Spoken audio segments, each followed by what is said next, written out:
My name is Anna Reyes. I'm 33. And last month, my boyfriend stood in the middle of our living room and told me to choose between him and my dog. It was a white box kind of afternoon, the kind that makes even dust look elegant.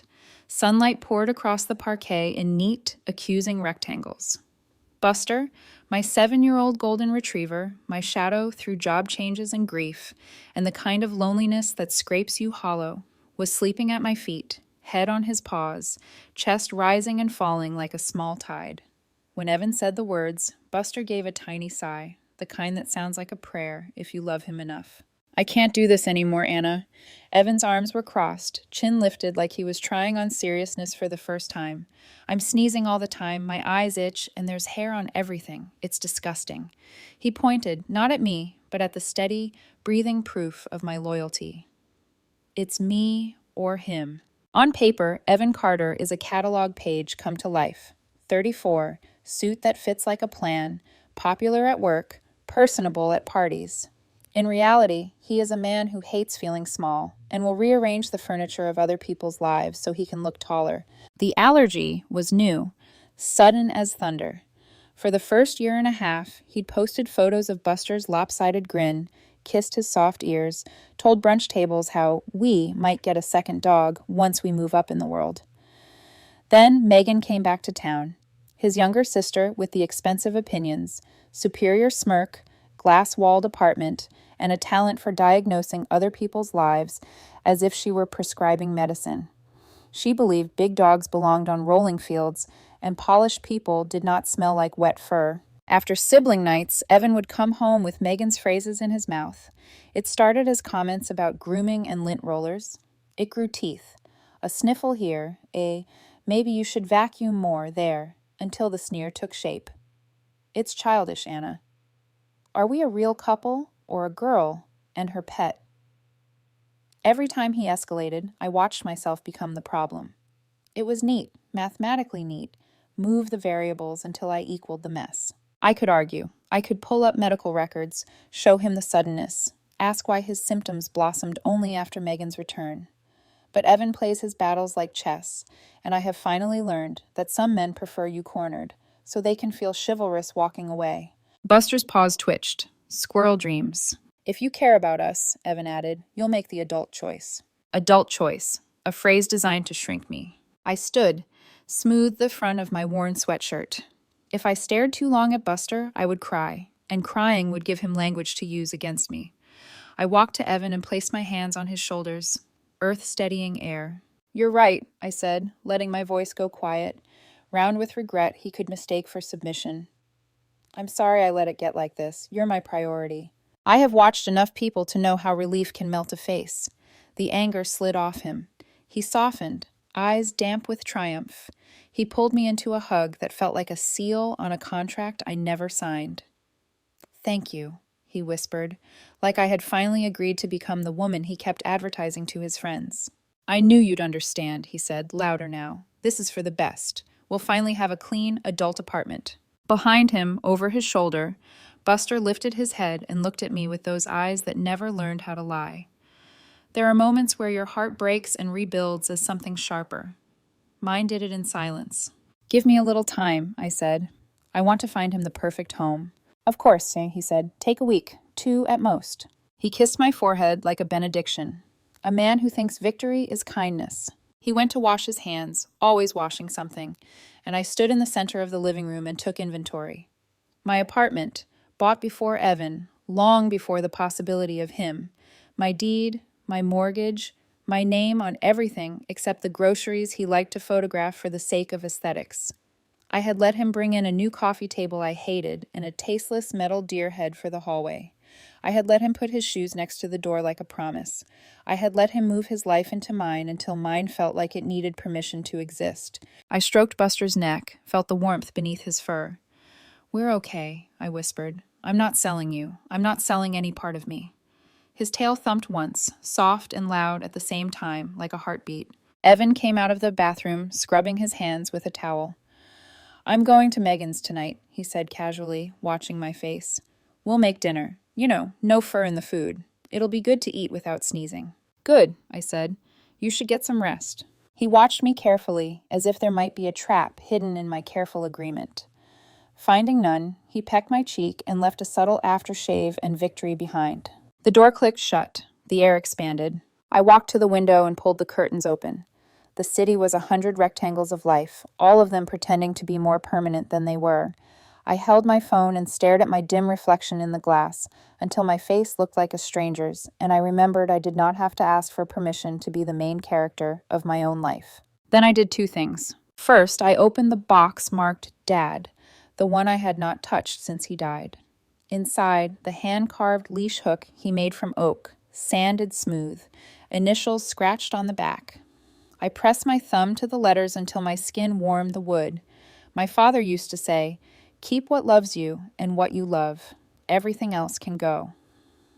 I hung the hook by the door, not because I needed a hook, but because it felt like setting a compass. Second, I made a list. A simple one, because complex plans collapse under panic. Realtor. Listings. Backyards only. Bank. Pack the important things first. I crouched to Buster's level. "Do you want to see a yard, buddy?" He tilted his head, hopeful, the way beings do when their whole love is you. I set an alarm for dawn. That night, in bed, I faced the cold side and let Evan's outline be an empty country I would no longer try to map. I traced the ceiling cracks like constellations until a shape emerged, an oak tree, branches wide, a dog running beneath it, free, the word that refuses to be decorative. At 5:58 a.m., I got up, brushed my hair, left it loose, wore a gray sweater, black jeans, sneakers that mean business. I brewed coffee and let the scent fill the rooms that would not be mine much longer, and yet had never felt more like mine. At 6, Buster and I walked the empty hallway. The elevator blinked green. In the lobby, the doorman, Luis, gave me a concerned once-over. "Everything okay, Ms. Reyes?" "Getting there," I said. On the sidewalk, the city yawned awake. Delivery trucks exhaled. A runner's ponytail drew an elegant line through air. Buster trotted, haloed by the kind of morning that makes strangers kind. Back upstairs, I dialed Phil, the realtor who helped my friend sell last year and treated people like they were humans, not commissions. He answered on the second ring, voice scratchy with sleep. "Phil." "Hi, it's Anna Reyes. I'm ready to list my apartment, today." There was a pause wide enough to fit a decision. "Everything okay?" he asked gently. "I thought I loved this place," I said, and surprised myself by how easily the past tense arrived.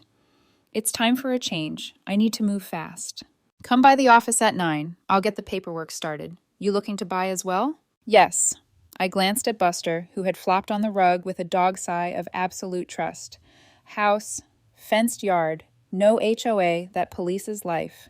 Phil chuckled. "Text me your budget. I'll line up showings." When we hung up, I opened my laptop. Listings bracketed the city like parentheses. I filtered for yards, for trees, for the kind of light that looks like forgiveness. One address kept rising to the top, as if I had already lived there in another version of me, 125 Oakwood Lane. The photos were quietly beautiful. Nothing ostentatious, just space that invited breath. In one image, a sprawling oak threw dappled shade across a lawn that felt like a kept promise. Evan texted at 7:42. "Staying at Megan's tonight. She wants me to rest, away from allergens. Don't worry about dinner. No good morning. Just logistical care framed as virtue." I typed and erased 3 responses. Then I sent, "Okay, rest well." He replied with a thumbs up, a man made of emojis, allergic to nuance. I spent the next hour packing what mattered, and only what mattered. Documents, the small photo of me at 10 with Buster's predecessor, Milo, my mother's silver ring, the blanket that smelled like Sunday naps. The rest could be divided, discarded, or left as payment for all the times I apologized for existing. By 8:30, my list had become a map. Phil at 9, bank at 10, showings after lunch. I would not tell Evan until there was nothing he could do but watch. Buster followed me from room to room, soft nails clicking like punctuation. When I clipped his leash to the new old oak hook, I felt the click in my chest too, something locking into place. "Come on," I said, "let's go find our yard." He looked up, all trust and gold, and wagged. "Here's the thing about ultimatums. They're meant to make you small. They work on people who forget they have doors." I looked at mine, the literal one, the figurative one, and turned the handle like it had been waiting for me. I stepped through. The morning light through my window looked different now, brighter, but not kinder. It was the light of decisions that can't be undone. I made coffee the way I always did. 2 scoops, 1 slow pour. But this time, as the steam rose, I wasn't just waiting for caffeine, I was waiting for courage. Evan had left early for his yoga class, the same class Megan had recommended for helping with stress and breathing clarity. That phrase had made me laugh the first time. It didn't anymore. As soon as the door clicked behind him, I pulled out the folder that Phil had sent overnight. Listing agreement, property disclosure, exclusive sale authorization, all in my name, my apartment, my freedom papers. I signed each page in silence, my pen steady. I used to think freedom would feel like adrenaline, but in truth, it feels quiet, like a breath you've been holding for years, finally leaving your chest. By 10, Phil called back. Got a few buyers lined up already, Anna. The market's hot. You sure you want to leave that view? Positive, I said. I'm looking for something different. Space, grass, sun. He laughed softly. And what about Buster? He coming with you? I looked down. Buster was asleep at my feet again, his tail twitching, like he understood every word. Yeah, I said. He's the reason I'm doing this. That afternoon, I drove to the suburbs. The GPS voice guided me past strip malls, winding streets, then a quiet cul-de-sac where everything smelled like cut grass and fresh starts. 125 Oakwood Lane. The photos hadn't done it justice. A small white house, ivy tracing up one side like a secret that had grown bold. 3 bedrooms, a wide yard fenced all around, a single oak in the center, old, patient, waiting. Phil met me out front with his clipboard. He unlocked the gate and gestured for me to go ahead. Buster bolted through like he'd been born there. He ran circles in the grass, rolled, barked at nothing, and came back covered in leaves. Phil laughed. Looks like he approves. I felt something in my throat tighten, the kind of emotion that's not quite tears but too heavy to swallow. Yeah, I said. He does. We walked the property while Phil talked about square footage, roof age, school districts, all the things that matter to people building lives. But I wasn't thinking about roofs. I was thinking about peace. I pictured myself here, making coffee while Buster chased squirrels. I pictured silence without tension. And for the first time in months, that picture didn't feel like fantasy. It felt like returning. By the time I drove back into the city, the air in my apartment felt stale, heavy. Evan's sneakers were by the door, his coat draped on the chair, his cologne floating faintly in the air like arrogance that lingers too long. He came in 20 minutes later, glowing from his workout. Hey, he said, kissing my cheek. I brought you a smoothie, vegan protein. Megan swears by it. Thanks, I said, setting it on the counter without drinking. He didn't notice. He never really did. So, I began, keeping my tone light, I've been thinking about what you said, about us, moving forward. He turned, instantly alert. Yeah? I called a realtor this morning. He blinked. Wait, what? Why? I'm selling the apartment. The words dropped between us like a glass shattering on marble. For a moment, he didn't speak. Then, you're what? Anna, you love this place. We love this place. I smiled faintly. I did. But you said it yourself. It's not good for your allergies. The hair, the space, too many memories. It's time for something smaller, cleaner, a fresh start. He stared, mouth half open, brain struggling to process a decision he didn't make. But I thought you'd just rehome Buster. I will, I said softly, eyes steady. Once everything's in motion, it'll take time. I want to find him the perfect place. That lie rolled off my tongue so easily it frightened me. But guilt is a luxury I couldn't afford anymore. Evan rubbed the back of his neck. I guess that makes sense. He was trying to make it sound like he was still in charge, that this was his idea too. Maybe we can find something together? Maybe, I said, non-committal.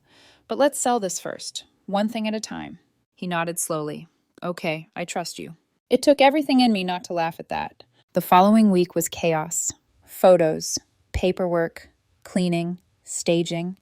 Evan acted like he was doing me a favor by helping move boxes, even though half of them were his. When the for sale sign went up, he took a selfie beside it, captioned, New beginnings, #adulting, #fresh start. The irony almost made me choke. Behind his back, I was packing my essentials separately. My journals, my grandmother's ring, my passport, and the box of Buster's old toys.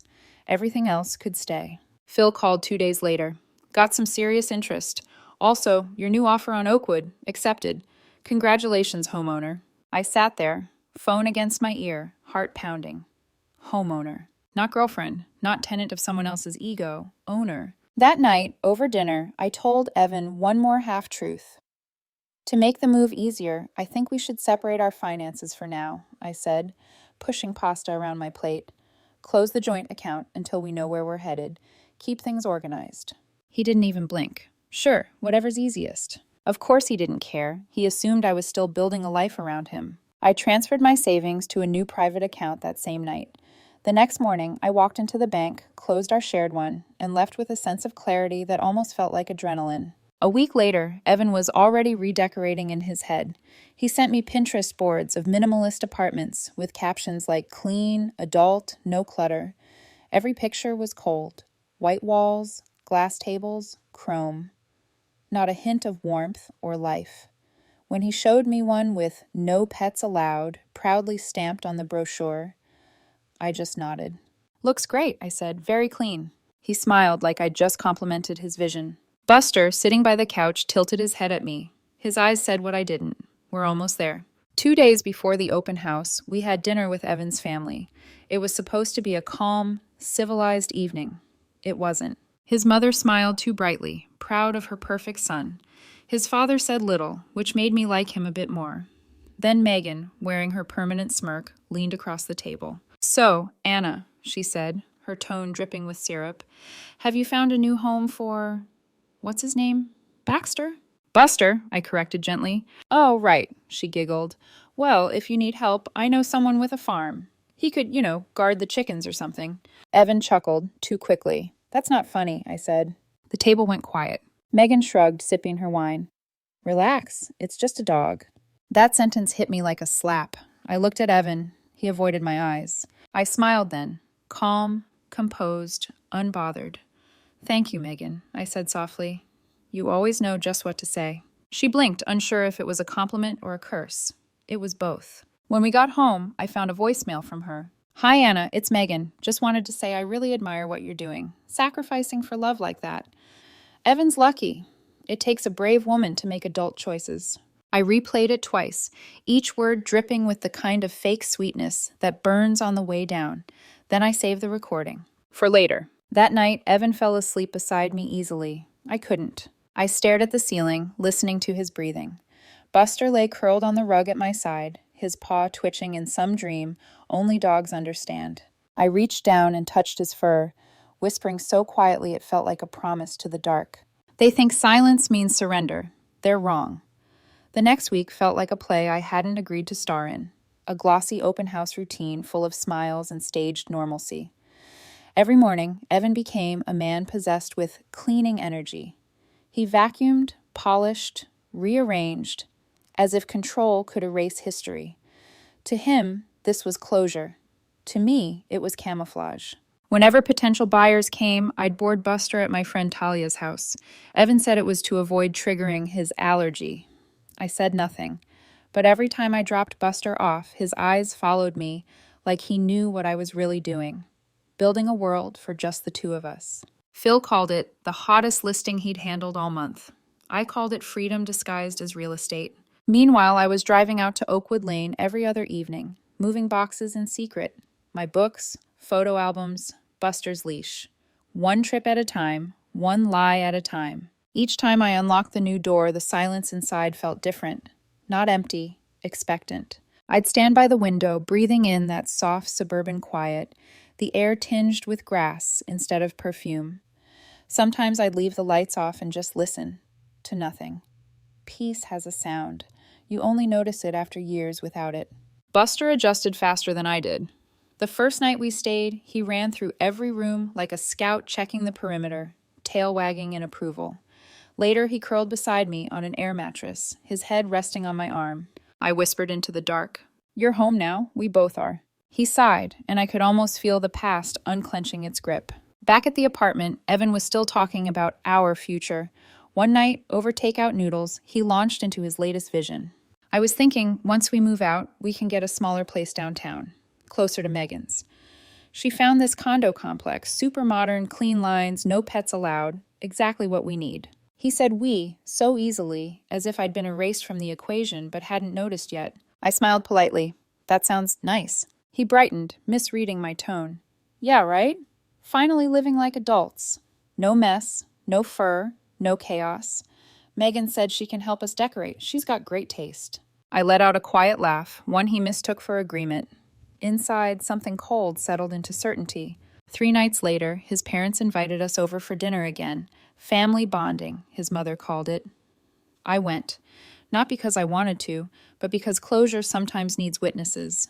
The dining room was picture perfect. Candles, matching napkins, the faint scent of roasted rosemary chicken. But the tension was as thick as the tablecloth. Evan's mother gushed about how selfless I'd been, putting Evan's health first. His father said nothing, eyes fixed on his plate. And Megan? Oh, Megan was in her element. So, Anna, she said, with a smile too practiced to be kind, how's the house hunting going? I heard you're thinking of selling already. Phil's handling everything, I said evenly. Right, Phil. She took a slow sip of wine, pretending to think. Well, if you need advice about finding a place in your price range, I could help. Her eyes flicked down to my simple blazer, not designer, not her brand of sophisticated, a jab disguised as generosity. I smiled back, calm and unshaken. Thanks, Megan, but I think I'll be fine. She leaned in, lowering her voice as if she were sharing a secret. I just hope you're not getting too attached to that dog again. You know Evan's health comes first. A good partner sacrifices, even when it hurts. Evan shifted uncomfortably. Meg, come on. No, she's right, I said quietly, cutting him off. A good partner does know when to let go. For a moment she looked satisfied, until she saw my eyes. I wasn't pleading, I wasn't breaking, I was memorizing.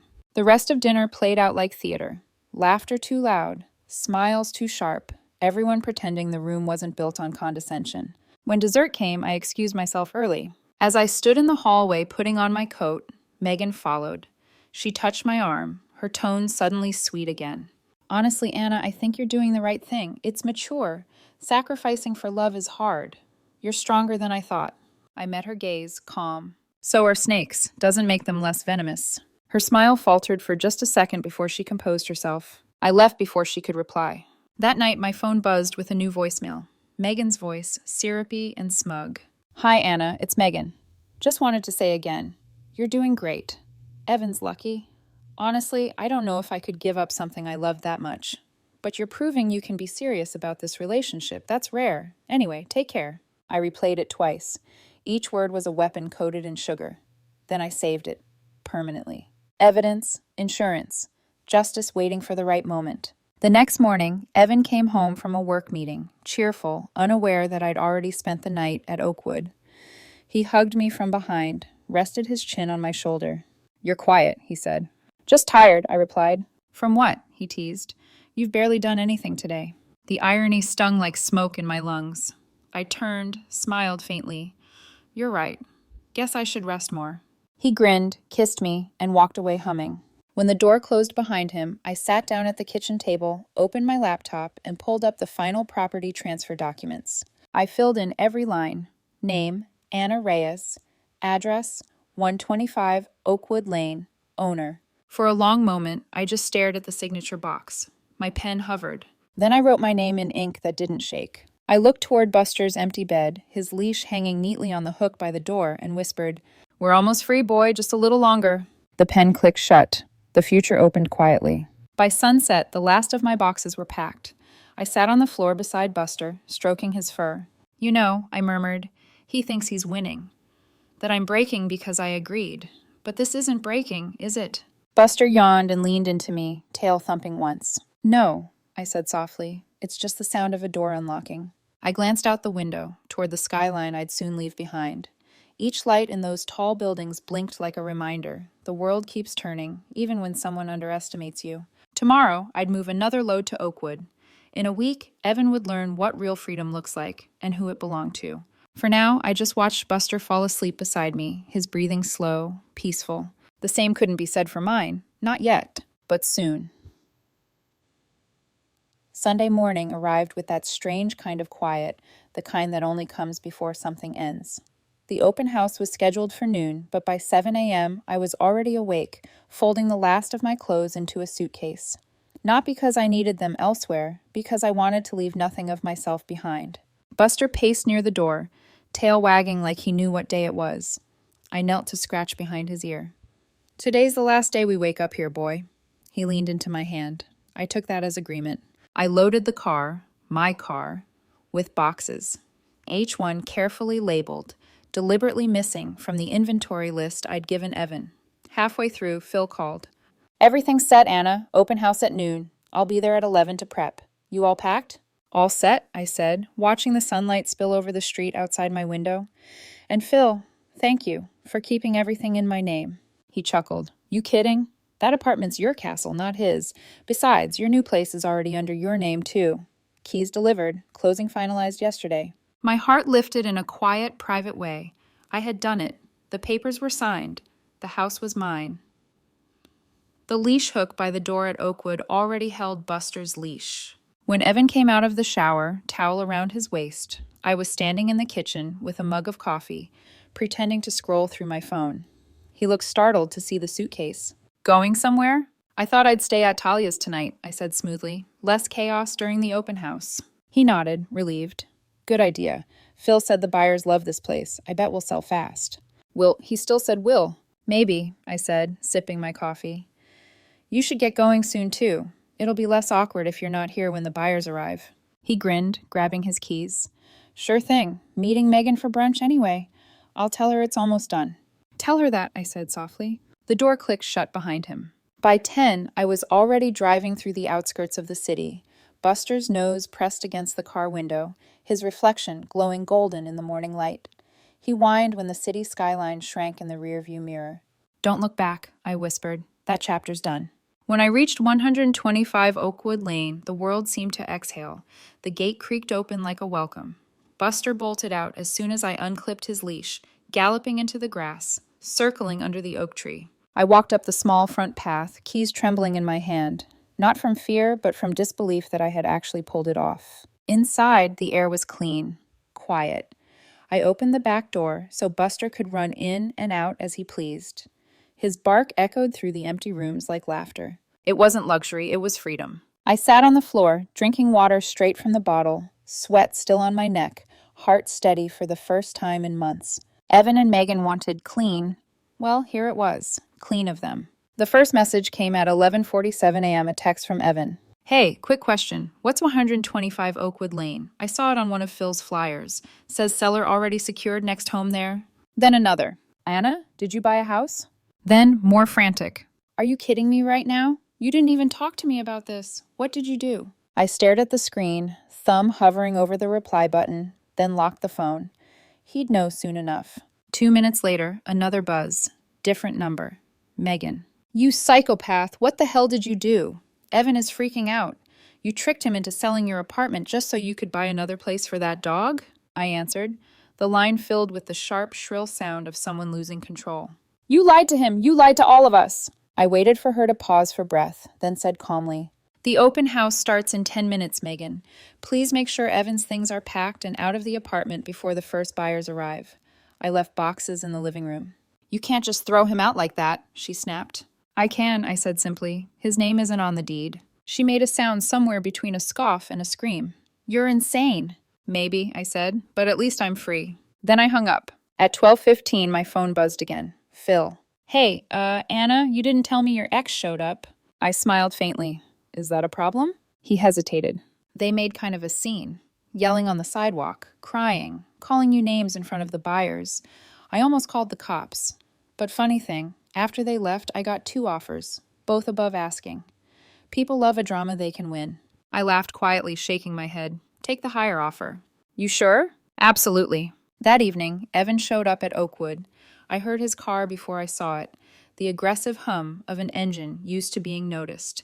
He slammed the door and stormed up the path, Megan right behind him, phone in hand, probably recording. I stepped onto the porch, leaning against the doorframe, calm as moonlight. "Anna," he shouted, "what is this? You sold our apartment behind my back?" "It wasn't our apartment, Evan," I said evenly. "It was mine, before you, during you, after you." "You lied to me," he said, voice breaking into something almost childlike. "No," I said, "you lied to yourself. You said you wanted a clean adult life, so I cleaned it of everything that made it dirty. Megan cut in, waving her phone. You think this makes you the hero? You're cruel, Anna, heartless. You chose a dog over a man. Not just a man, I said softly, looking straight at her. A man and his echo. Her jaw tightened, Evan's face twisted.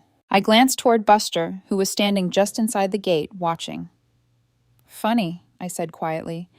He's the only one who ever stayed loyal. Then, louder, so they could hear. You said I had to choose, Evan, between you and him. I did. And I chose the one who never asked me to become less of myself. I turned, opening the door.